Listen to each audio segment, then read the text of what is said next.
Hello everyone. Thank you all for coming to my channel. My name is Ariana Marche, and if you're new here, don't forget to like, comment, and subscribe. And if you back again, what's up, girl? Today we are back with another divine guidance video where I help guide you through life and all its dilemmas. And today's topic is how to stop feeling played. Now, I'm pretty sure that we'd all been in situations where we felt, a little play, like, you know what, okay, they got one up on me just a smidgy bit, the other crew up one and I'm down about 1 thou wow. But that's okay, because I'm here today to help you to stop feeling like that. So I'm not really gonna have no long intro for this one, so we're gonna go ahead and jump right into it. And tip number one on how to stop feeling played is to guard your heart. Even the Bible tells you to guard your heart. And you should always be weary of people that are always trying to get you to lower your defenses. They always want to know, how do you feel about them or a particular situation? Like, they're always asking, well, let me know how you feel right now, or what you thinking, or just anything of the sort. Anytime, it always feels like somebody is so pressured to get you to lower your defenses, is somebody that you don't need to be trusting in the first place. So don't let people make you feel bad for being careful and being cautious, because even the Bible tells you to guard your heart, because out of it the issues of life flows. So whenever you have people like that, that's manipulation. Manipulation is witchcraft, and baby, you just need to go ahead and leave them alone, because I promise you, in the end, you're gonna wish that you had to just listen to your first mind. And when you don't, it's gonna leave you feeling very played. So, for example, I remember there was this guy that had been trying to talk to me for a while, and I had just been ignoring him. I'm just like, I ain't worried about that right now. I'm just focusing on me. Just leave me alone, dude. And I'm just like, okay, well, you know what? I'm going to just give him a chance. Let me just talk to him and see what he about. So we ended up meeting up. And, of course, like I said, I'm just, hey, what? And he was just like, you don't got to worry about all that. I'm a good person. I'm a good person. And he just kept reiterating and just trying to put in my head, I'm a good person. I'm a good person, which that was already a red flag for me. Because anybody that is truly good people don't have to tell you that they're good people. You're just going to know that good people are good people. So the fact that you were trying to ensure to me that you were a good person had already let me know that you're not a good person. Like, you don't have to tell me that you're a good person. Like, he felt like, and he knew that my defenses was up, and he was trying to, for whatever reason, get me to lower them. I wasn't even worried about it, because I wasn't going to let him down regardless. And I mean, I'm glad I didn't, because at the end of the day, like I said, good people don't have to keep telling you and reiterating to you that they are good people, and kept trying to get my opinion and my view on what's going on. Anybody that always wants to know that, they're trying to figure out what angle to come at you at. And you don't never want to be giving people a whole playbook on you. Like, you don't want to do that. That's completely crazy. So, yes, be weary of people that are always trying to get you to lower your defenses. And that's just like another example. When I was trying to first start up my cosmetic business, probably this is like 2018, I had paid for a logo. Mind you, I had did a little bit of research on the company, but not as much, because I looked, they had a website and everything, and it looked legit. So I'm like, okay. I mean, the building was off, and I should have knew. Like, that was red flag number one. But because I chose to ignore it, and this was a situation in which I chose to ignore the red flags instead of following what this heart said, I had Googled them, and the company name versus the building that they showed did not match up. They wasn't even the name of the building. But I'm like, okay, well, maybe it's inside of there somewhere. Like, you know how two businesses will have like two in one. I don't know if they have them in any other state, but I know in Texas there are some places like that. So I'm like, okay, well, maybe they do that out in Cali or something. Ciao. So I call, we on the phone with the people. It's basically like a consultation where we talking about like my ideas that I had for the logo and whatnot. And the guy kept saying, well, yeah, Ariana, we just want to make sure that you have your trust in us and that you know that we are going to be great. And he just kept reiterating, we want you to trust us. We want you to trust us. We want you to trust us. We want you to trust. It was just trust, trust, trust. Yes, we want to make sure that you feel comfortable. We just want you to trust us and know that this is going to just, it was just so much reiterating that and just throwing in my face. And then I'm just like, well, you know what? They seem like, okay. So I'm like, okay, cool. I'm ready. I'm happy. I'm really throwing out my ideas and everything. Mind you, I'm throwing out all of my ideas and everything about me and what I want and what I'm expecting. The guys really weren't saying nothing but just the fact that they wanted to make sure that I could trust them. So mind you, I'm lowering my defenses, giving out all this information about me, giving out my ideas, and they're not hardly saying anything. Ladies, pay attention, because that can go into dating as well, especially when you're talking to a guy. You yapping, and they ain't doing nothing but just trying to make sure that your defenses is getting lower and lower. And they know that you're excited because you're doing so much talking and so much just woo. You just too into it, you know? And y'all end up sending in my little $300 for a logo. Mind you, I was like 18, 19 at the time. Now I'm scarred for life, baby. Scarred for life. Sent them my little money. Ain't heard nothing back from them folks. Scarred at 18, baby. Scarred at 18. Wasn't trying to do nothing but do the right thing, start up a business. Scarred for life. All because they wanted me to trust them, and I just lowered my defenses and put my guard down. Ladies, guard your heart. It's okay to protect yourself. And anybody that is always trying to make you feel like you wrong, trying to guilt trip you, or you don't trust me by now, look how much we've been talking. Look how much we done hung out at the house. We ain't went nowhere and did nothing. Baby, this is a 2-in-1 lesson, baby. A 2-in-1 double bonus. But yeah, so because they got me to trust them and to lower my defenses, I sent them folks my money, never heard nothing back from them. They ran off with what was special to me. They ran off what was important to me, what I thought was finna turn into something big. And child, I wish that I had a guard in my heart and paid attention, because it was red flags everywhere. And even when they kept saying it, I'm like, why do they have to keep saying that for me to trust them? I'm like, bro, okay, come on. Like, bro, get to the point. That's what happens when you eager. Take your time. Take your time, ladies. In each and every area of your life, take your time. Slow it down. Guard your heart. You know, that's a little Texas slang for you. Slow it down, baby. But yeah, so take your time, ladies. Take your time.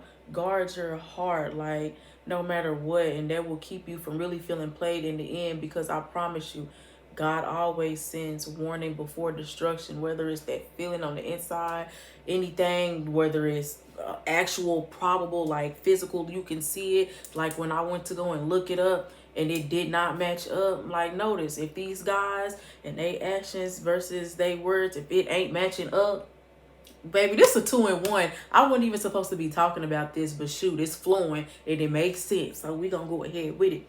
But if it ain't matching up, pay attention to that and just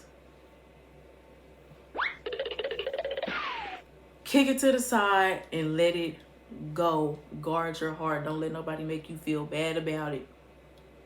All right? And tip number 2 on how to stop feeling played is to speak up. Clearly state your boundaries and let people know who you are. And do not be afraid to let people know where to get on, where to turn, and where to get off. In the words of my godmama, do not be afraid to let people know where to get off at. Okay? When something happens and it's making you feel very uneasy, or somebody said something that might have slightly offended you or made you feel a type of way, speak up. Don't wait unless now you're angry or something that could turn into, you know, anger and in the passion of the moment because it really did make you feel some type of way or brought up old feelings or insecurities or whatever. Then you may need to just chill out a little bit. And then when you really feel like, okay, you know, there may be a time where you need to stop, journal it out first, and then go speak.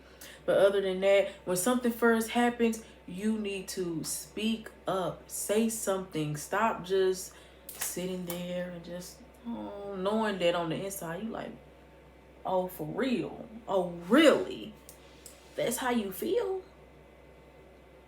Like, say something. Stop just letting stuff slide unless it's the heat of the moment. But other than that, speak up for yourself. Set boundaries with people and let them know what's okay, what's not okay with you. That's why it's important to know yourself and know your boundaries. And I've done videos on both of those, so y'all be sure to go take a look at that.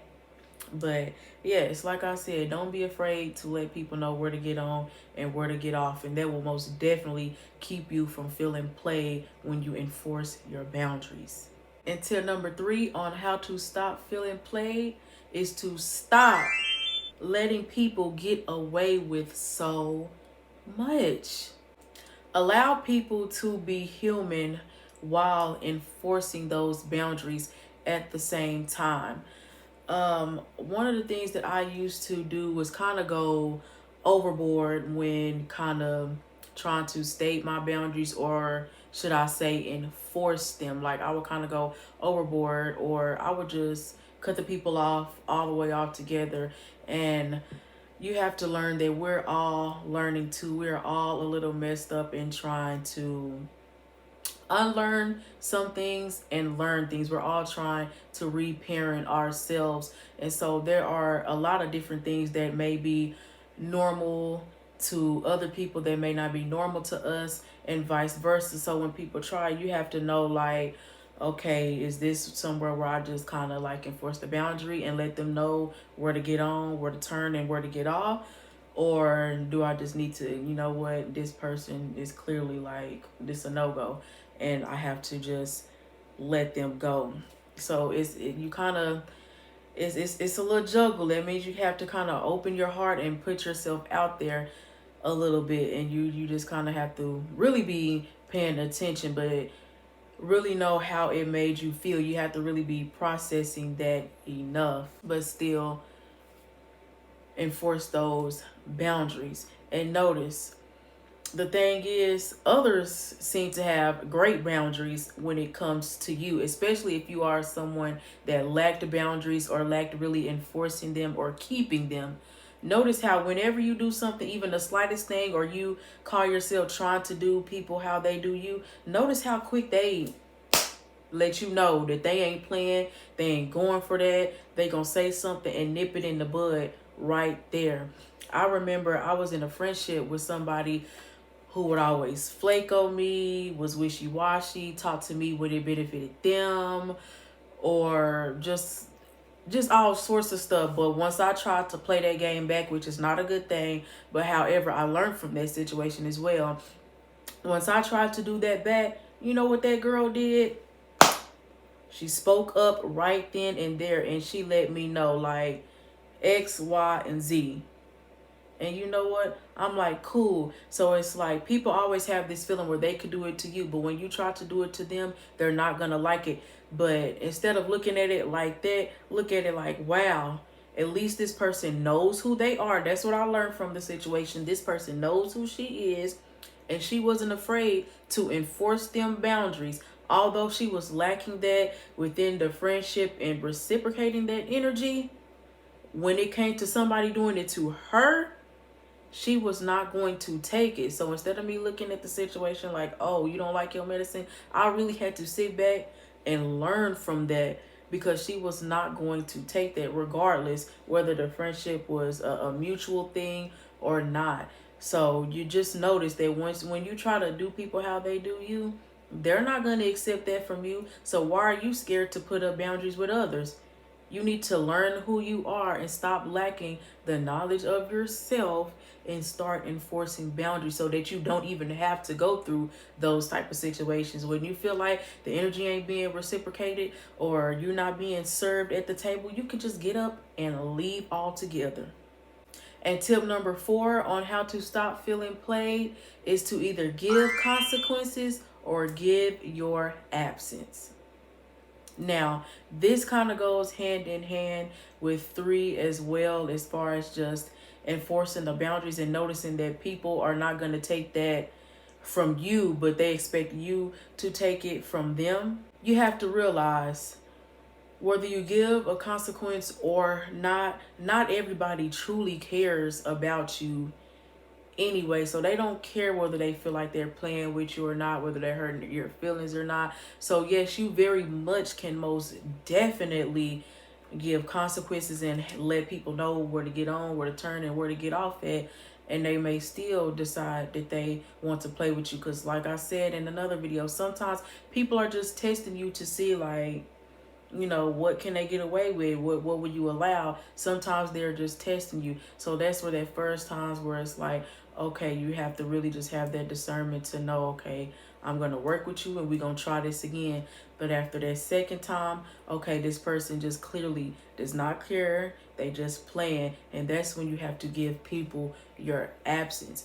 You can still try to give the consequence, but you have to know that that may not always work on everybody, especially if they don't have your best interest. And that's how you will know. If you do give the consequence, you see it, you have a conversation, do what you need to do. So don't get so caught up in feeling like, well, I've done this, I've done that. Okay, well, if you've done it and they still doing it, that means you need to get up from the table that you're not being served at. Period. What more do you want from me? Like, what else do you want, sis? Like, that means you just need to get up and go. So sometimes you're just going to have to learn, okay, I've done what I feel like I was willing to do to work with this person in this situation. They don't respect it still. Now they're just going to have my absence. Period. And another thing that I want to add about that is if you are going to make the decision to go ahead and give somebody your absence, you need to make sure that you are ready to stand 10 toes down behind that, because it's going to look really crazy of you if you get up and decide, okay, you know what, I'm going to talk to this person, I'm going to cut them off, we're just going to be done, and then you go crawling back, or you let them crawl back.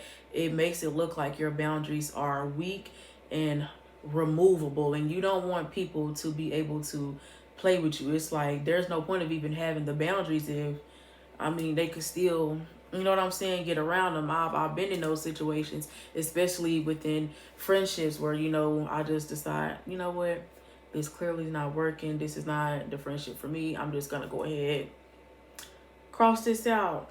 And then what do you know, people come back, or I go back, or whatever the case may be, because my pride really ain't that high.